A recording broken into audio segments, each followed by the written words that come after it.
Why is it only after silence that they begin to speak? Why does a man seem to wake up only after the woman has already packed her truth and walked away? Many women spend years begging for connection, not loudly, but through small sacrifices, subtle silences, and invisible emotional labor.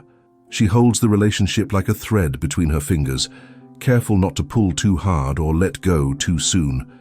But eventually, something inside her changes, not in a scream, but in a decision. And when she finally detaches, calmly, often without revenge, that's when he suddenly feels it.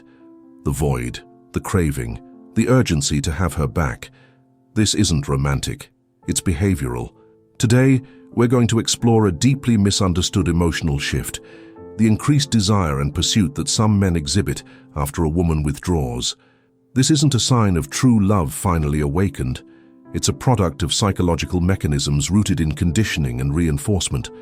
When we understand these patterns, we stop personalizing them. We stop thinking he must love me now and start realizing this is what happens when reinforcement is removed, because love that only activates in your absence is not love. It's dependence, reacting to loss. And yes, there is a science behind this dynamic. B.F. Skinner, the father of behavior analysis, taught us that behavior is shaped not by feelings or intentions, but by consequences. Attention, affection, withdrawal, silence. These are not just emotional expressions. They are reinforcers or punishers in a behavioral system. When a woman is present, available, emotionally invested, her partner adapts to her presence. If the relationship has become unbalanced, where she gives and he passively receives, her constant presence becomes the baseline, the norm, the expected. But when she walks away, or simply stops responding to the old cues, the reinforcement disappears. And that absence, it triggers something powerful.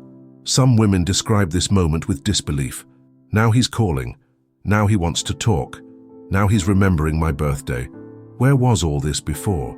It's confusing, even cruel. And if you don't understand the mechanisms behind it, you might walk back into the very dynamic that wore you down in the first place, believing this new attention is a sign of transformation. It's not always transformation. Sometimes it's extinction burst, a last effort to regain the lost source of reinforcement. So today, let's unpack this paradox, not through fantasy, but through behavioral science, through Skinner's eyes, through the clarity that comes when we stop asking why he changed and start asking what your withdrawal meant in the system of behavior you were both living in. Because when a woman walks away, what she's really doing is removing the variable that was sustaining the imbalance. And sometimes, that's the only thing the system knows how to respond to. Every relationship is in part a behavioral system, a quiet dance of stimulus and response, reward and withdrawal. Whether we notice it or not, we are constantly training and being trained by each other. And much of this happens without conscious awareness. B.F. Skinner didn't speak of love in poetic terms. He studied pigeons, levers, and controlled environments. But what he uncovered speaks volumes about human behavior, especially the way we form attachments, respond to affection, and react to its absence. At the core of Skinner's theory is operant conditioning, the principle that behavior is shaped by its consequences. When a behavior is followed by a reward, attention, affection, approval, it's likely to be repeated. When followed by punishment or neglect, it tends to diminish. In relationships, this plays out in subtle but powerful ways. Consider this. If you express your needs and your partner responds with warmth, the behavior of expressing needs is reinforced. But if you're met with irritation, distance, or silence, you learn, often without realizing, to suppress them. You modify your behavior not based on truth but on survival. And over time you become quieter, more cautious, even emotionally numb. But let's go deeper. One of the most potent mechanisms Skinner identified was intermittent reinforcement, when rewards are given unpredictably. Not every time you show up, not every time you love, but sometimes, randomly, enough to keep you hoping. This pattern creates powerful emotional dependency. It's the psychological equivalent of a slot machine. You never know when you'll win, but the occasional payout keeps you pulling the lever. Many women stay in emotionally erratic relationships because of this. They remember the good moments, the honeymoon days, the one rare gesture, the sudden tenderness after a long drought. These become highly reinforcing because they are rare, and the brain, in its primitive architecture, clings harder to unpredictable pleasure than to steady affection. Now consider what happens when a woman walks away. She removes the possibility of reinforcement. No more responses, no more effort, no more trying to be enough. From a behavioral perspective, this initiates extinction, the process by which a behavior that is no longer reinforced begins to weaken. But extinction is not immediate. In fact, it often triggers a phenomenon known as the extinction burst. This is when the individual, often the man who was passive, distant, or emotionally unavailable, suddenly increases his efforts. He texts, he shows up, he apologizes, not necessarily because he's changed, but because the behavior that used to get reinforced, your availability, your responses, has disappeared, and the system reacts in desperation. Skinner observed this even in animals. When a reward suddenly stops, the animal will press the lever more frantically, more frequently, before finally giving up. We see the same pattern in people. The craving intensifies after loss. But the question is it real love? Or is it just the reflexive cry of a system that lost its comfort? This is not about cynicism. It's about clarity. Love is not tested in how someone reacts to your presence. It's revealed in how they handle your boundaries, your silence, your self-respect. If they only rise when you collapse, that is not partnership.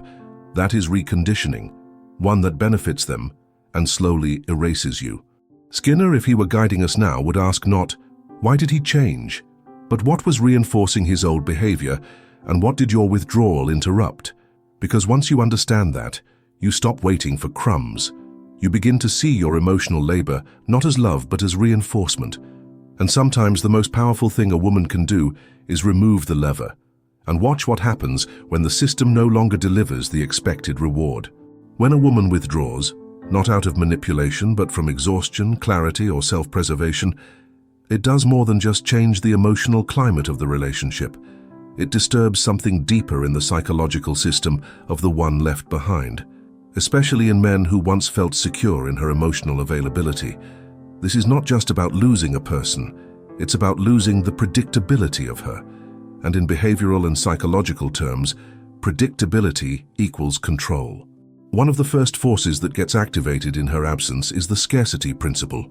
We tend to assign higher value to things that are limited, unavailable, or slipping from our grasp. What was once taken for granted, her kindness, her daily check-ins, her emotional labor, now becomes painfully visible, not because it suddenly changed, but because it vanished.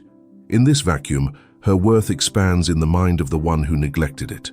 But here's where the emotional trap tightens. The man who once felt safe in her constant presence now faces a rupture in his own sense of self. The woman he assumed would always be there has redefined the equation, and that rupture leads to cognitive dissonance, a state of internal tension between beliefs and outcomes. He may have believed, she'll never leave, or she'll always forgive me. Now, reality contradicts that belief. She did leave. She didn't come back. And the human brain, when faced with such contradiction, scrambles for resolution. Some men do this by minimizing the relationship, others rewrite history, but many respond with intensified pursuit, trying to realign the outer world with the internal narrative. If I can get her back, then I was right all along. Not out of love, out of psychological repair.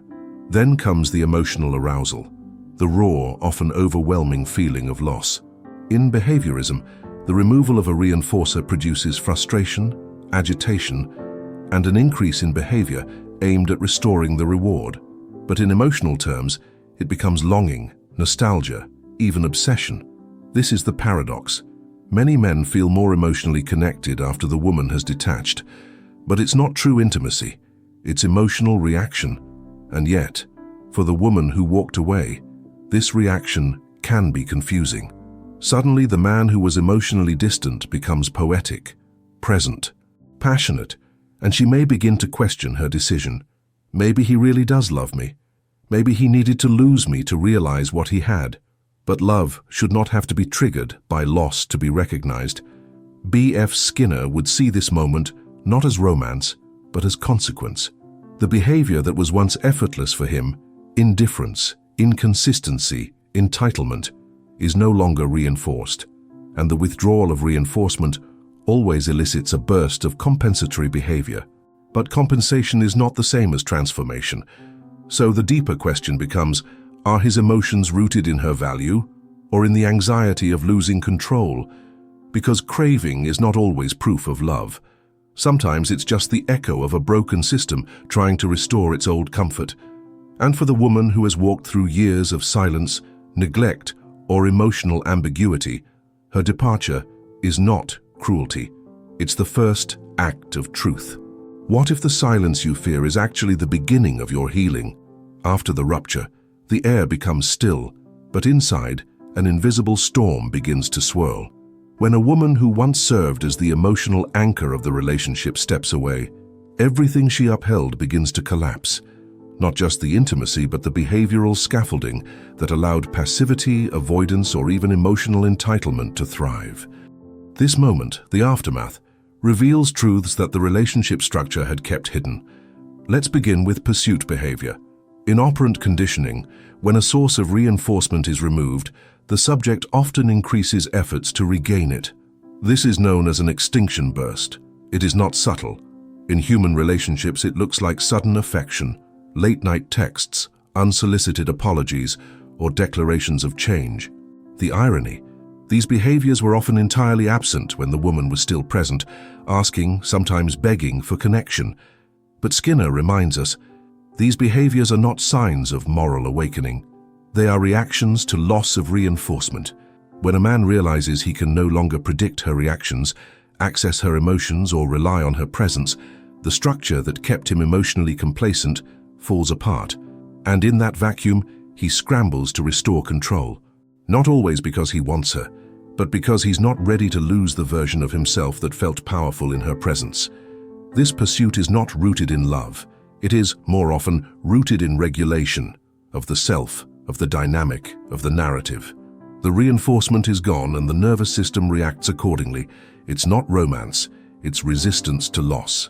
But what makes this phase so psychologically manipulative, even when unintentionally so, is the idealization of the past that often follows. Memories become distorted. The mind edits out the quiet suffering, the pleas for connection, the constant effort she gave. Instead, it highlights the highs, the laughter, the moments of intimacy, the version of her that still wanted him. Why? Because when the brain is in withdrawal, yes, behavioral and emotional withdrawal, it clings to anything that once felt good. Skinner's experiments showed that subjects remembered even sparse rewards more vividly than frequent ones, especially when those rewards were linked to high emotional stakes. So the man who barely acknowledged her needs may now replay moments of affection as proof of their bond. The woman who was told she was too sensitive becomes, in memory, the only one who ever truly loved me, and the relationship, which may have been imbalanced or harmful, is recast as something meaningful, profound, even sacred. This is not memory, it is emotional defense. But perhaps the most insidious shift comes with the avoidance of future loss. After a woman's withdrawal, some men change their behavior, but not their awareness. They begin to show up more, communicate more, soften their tone. They learn in behavioral terms what not to do if they want to avoid losing the next woman. This is where many women misinterpret the shift. He changed for her. Why not for me? The answer is painful, but it is not personal. Change triggered by loss is often defensive, not integrative. The fear of experiencing that rupture again, of losing reinforcement, becomes the new motivator. It's not that he didn't care for you. It's that his behavior was never fully interrupted, never fully extinguished, until you stopped reinforcing it. And yet this too reveals something important. Your silence, your absence, your refusal to keep rewarding inconsistency. It taught something. The woman who walks away becomes the consequence that finally matters, not because she punished, but because she ended the cycle of reinforcement. And here, BF. Skinner's voice returns like a stern but compassionate teacher. We do not choose freedom. We shape it by altering the environment that conditions us. When you leave, you change the environment. You remove the lever. You end the cycle. And that is what forces a new behavioral structure, sometimes in you, sometimes in them. But what matters is this: you are the change agent, not the broken one. The pursuit, the idealization, even the avoidance of future loss, they are all evidence that your absence held more truth than your presence ever could. Because you stopped tolerating being ignored, minimized, or half-loved. And your behavior taught a lesson more enduring than your words ever did. So let me ask you, are you still waiting for love from someone who only responds when you disappear? Because love, real, steady, conscious love, does not have to be provoked by loss. It doesn't wait until you collapse to recognize your worth. And it certainly doesn't make you prove your pain to deserve tenderness. Sometimes the greatest act of love is not holding on, but letting go of a pattern that only recognized you in your absence. A woman does not become powerful by accident. She becomes powerful the moment she decides that understanding will replace confusion and clarity will outrank craving. Behavioral psychology doesn't exist to explain away love, but to expose the invisible mechanics underneath it. The subtle reinforcements, the emotional economies, the repeated cues that condition women to tolerate, wait, and overfunction in the name of connection. Once you see this system, you cannot unsee it, and that is your liberation. Let's return to where we began. He started craving her the moment she walked away. Not because her value changed, but because the reinforcement that sustained his behavior was abruptly removed. Her silence, for the first time, became the loudest stimulus in the room. Now, some might say, but if walking away teaches him to see me, maybe I should use that. But empowerment isn't about strategies of manipulation. Empowerment is about knowing when a system no longer deserves your participation.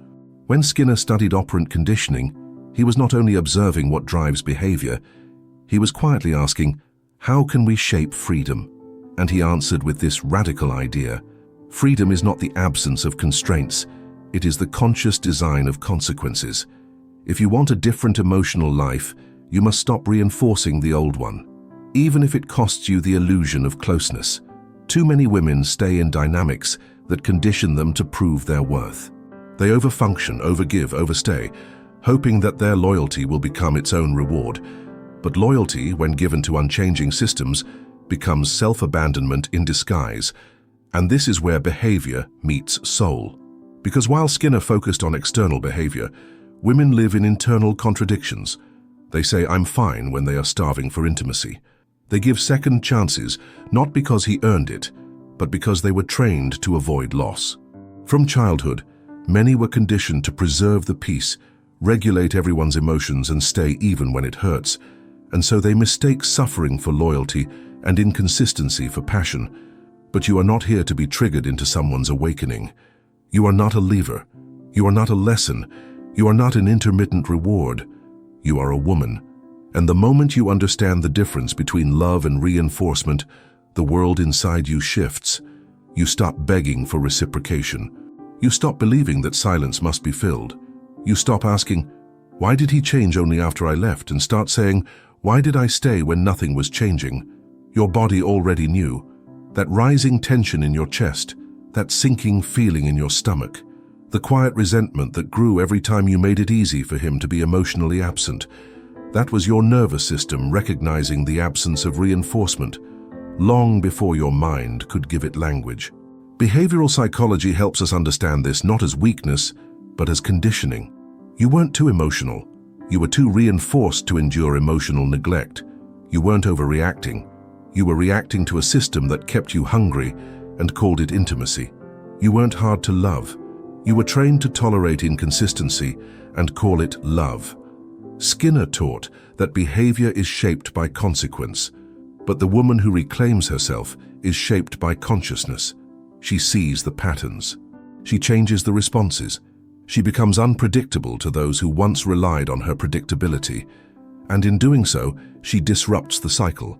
The man may still crave her, he may still chase the reward that once came so easily, but she is no longer there to deliver it. Not because she is punishing, but because she is done performing. Not because she wants revenge, but because she chose restoration.